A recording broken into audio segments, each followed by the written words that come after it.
रात का वक्त था और चांद की धीमी धीमी रोशनी मेरी खिड़की से कमरे में फैल रही थी। कमरे में बिल्कुल सन्नाटा था, एकदम खाली। मैंने सोचा था कि यह एक सामान्य रात होगी, लेकिन जैसा कि अक्सर होता है, जिंदगी में सबसे सामान्य चीजें भी कभी कभी बहुत अप्रत्याशित हो जाती हैं। उस रात मैं अकेली थी और घर में कोई नहीं था। सभी लोग किसी जरूरी काम के चलते बाहर गए थे। मैं अपने आप में खोई हुई थी। जैसे हर रात जब कभी मुझे अकेले होने का मौका मिलता है, मैं खुद को अपनी दुनिया में महसूस करती हूँ। फिर अचानक दरवाजे की घंटी बजी। यह आवाज इतनी तेज थी कि मुझे लगा जैसे दिल की धड़कन सुनाई देने लगी हो। मैंने सोचा, इस वक्त कौन आ सकता है? दरवाजे के पीछे कोई आवाज नहीं थी, बस एक खामोशी। मैंने दरवाजा खोला और देखा, सामने राहुल खड़ा था। राहुल, जो हमेशा मेरे साथ अपने खास पलों में रहता था, उस दिन कुछ अलग सा नजर आ रहा था। उसकी आंखों में कुछ अजीब सी बेचैनी थी, जैसे वह किसी भारी रहस्य से जूझ रहा हो। उसकी मुस्कान भी हल्की सी थी, लेकिन उस मुस्कान में कुछ और था, कुछ जो मुझे डराने वाला था। क्या हुआ राहुल? मैंने पूछा, घबराहट में। वह थोड़ा झिझका, फिर बोला, मुझे तेरी याद आ रही थी। उसकी आवाज में हल्की सी रेशमी मिठास थी, लेकिन अंदर कुछ और छिपा हुआ था। मैंने दरवाजे को पूरी तरह से खोल दिया और उसे घर में आने दिया।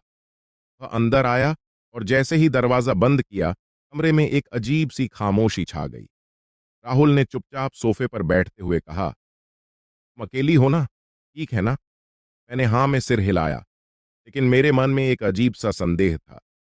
मेरी संवेदनाएं मुझे कुछ और ही बता रही थीं, जैसे कुछ बहुत गलत होने वाला हो। फिर मैंने उसे आराम से बैठने को कहा और रसोई में चली गई। ये वही समय था जब मैं कुछ न कुछ बनाना चाहती थी, ताकि माहौल थोड़ा हल्का हो सके। मैं किचन में व्यस्त हो गई, लेकिन फिर मुझे अचानक लगा कि कोई और है, जैसे कोई मुझे देख रहा हो। मैंने खुद को समझाया, ये सब मेरे दिमाग का वहम है। लेकिन तभी एक हल्की सी खटखट की आवाज आई। यह आवाज दरवाजे से नहीं, बल्कि कमरे के अंदर से आ रही थी। मेरा दिल तेजी से धड़कने लगा। "क्या तुमने कुछ सुना?" मैंने राहुल से पूछा, लेकिन वह पूरी तरह से चुप था, जैसे उसने कुछ सुना ही ना हो। उसकी आंखें डर और चिंता से भरी हुई थीं, लेकिन उसने कुछ नहीं कहा। मैं और भी घबराई हुई थी। मेरी नजरें उसके हाथों में गईं। एक छोटा सा चमकता हुआ डिवाइस था। उसने उसे बड़े ध्यान से अपनी जेब में डाल लिया। ये क्या है? मैंने हिम्मत जुटाकर पूछा। राहुल ने बिना किसी तरह के इनकार के कहा, ये कुछ नहीं है, बस एक जरूरी चीज है जो मुझे लानी पड़ी।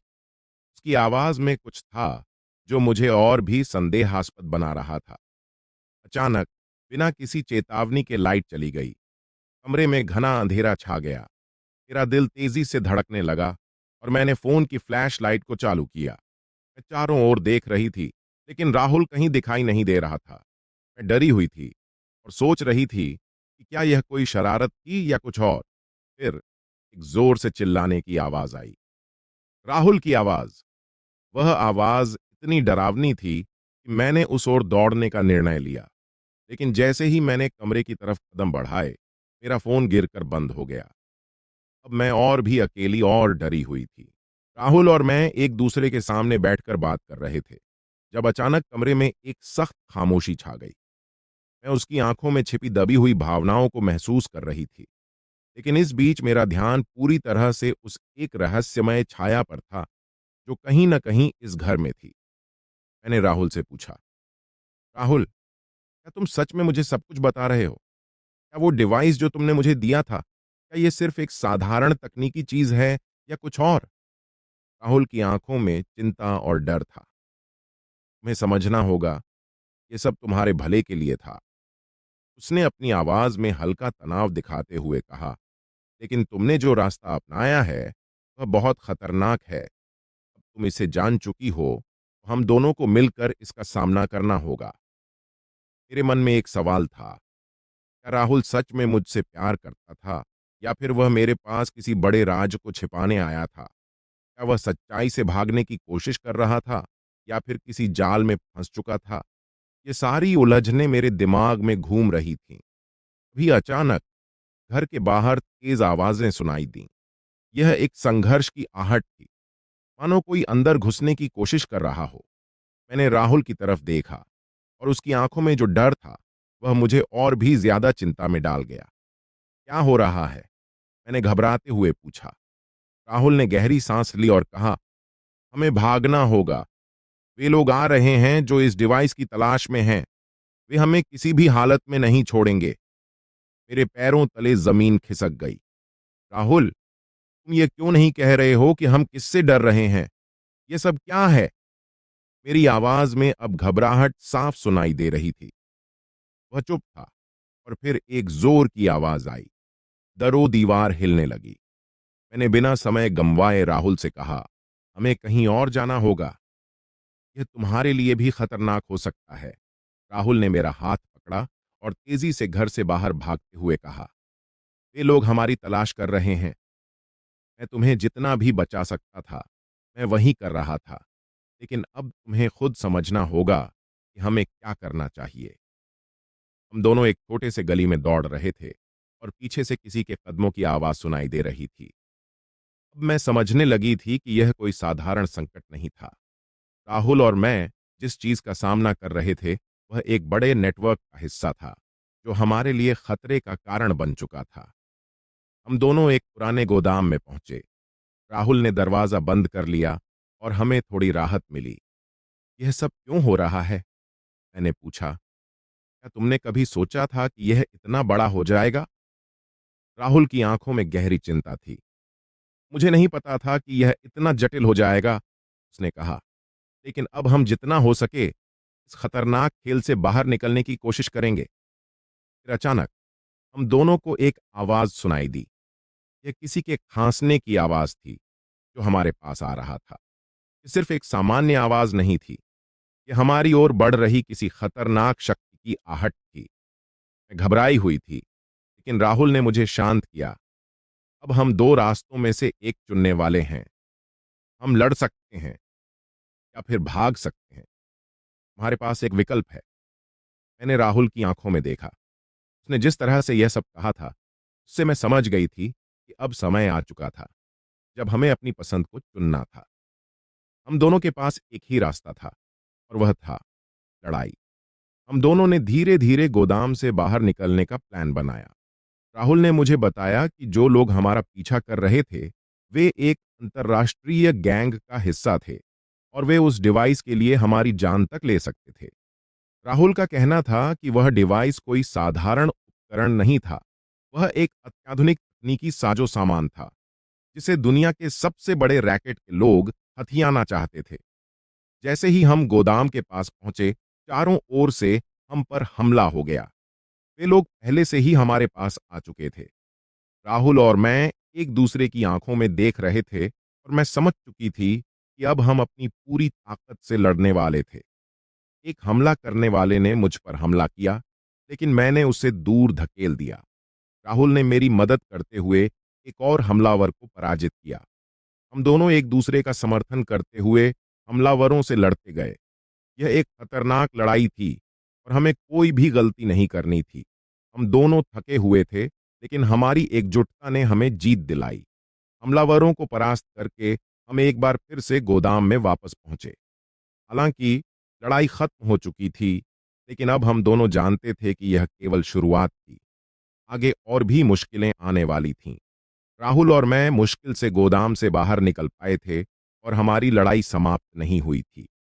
हम दोनों के शरीर थक चुके थे, लेकिन हमारी आंखों में एक नई जिजीविशा और साहस था।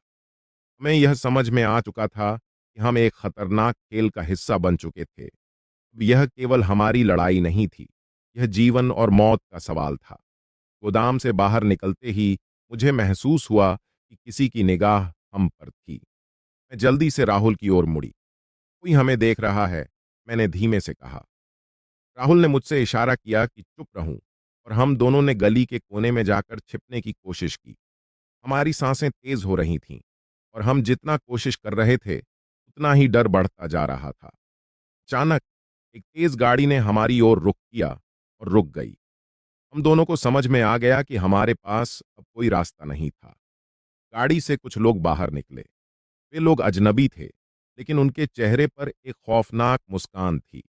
जैसे वे जानते थे कि हम क्या कर रहे हैं। तुम दोनों को हमें छोड़ना होगा, उनमें से एक व्यक्ति ने कहा।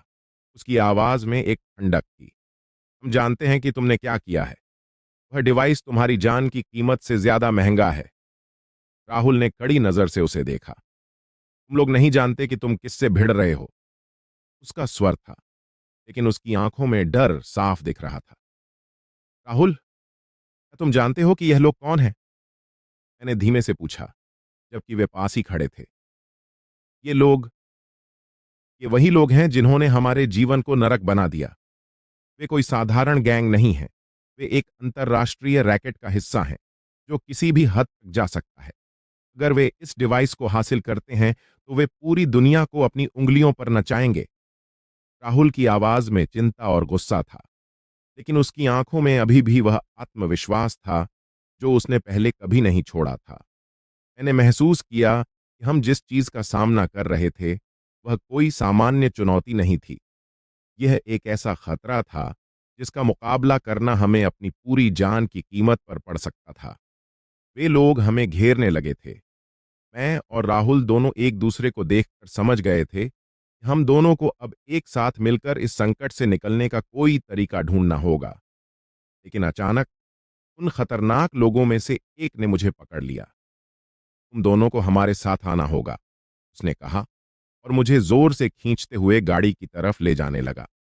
राहुल ने देखा और तुरंत उसे रोकने के लिए दौड़ा, लेकिन उन लोगों ने उसे भी पकड़ लिया। हम दोनों उनके गिरफ्त में थे। तुम दोनों को हमें डिवाइस देना ही होगा, उन्होंने कहा। उनकी आंखों में कोई रहम नहीं था। वे यह सुनिश्चित करना चाहते थे कि हम उनके सामने झुकें। राहुल और मैं एक दूसरे को देख रहे थे। अब हमारे पास केवल एक ही रास्ता था। हम या तो भाग सकते थे, या फिर एक साथ खड़े रहकर उनकी सच्चाई का खुलासा कर सकते थे। राहुल ने एक जोरदार सांस ली और कहा, हम इसे तुम्हारे हाथों में नहीं देंगे।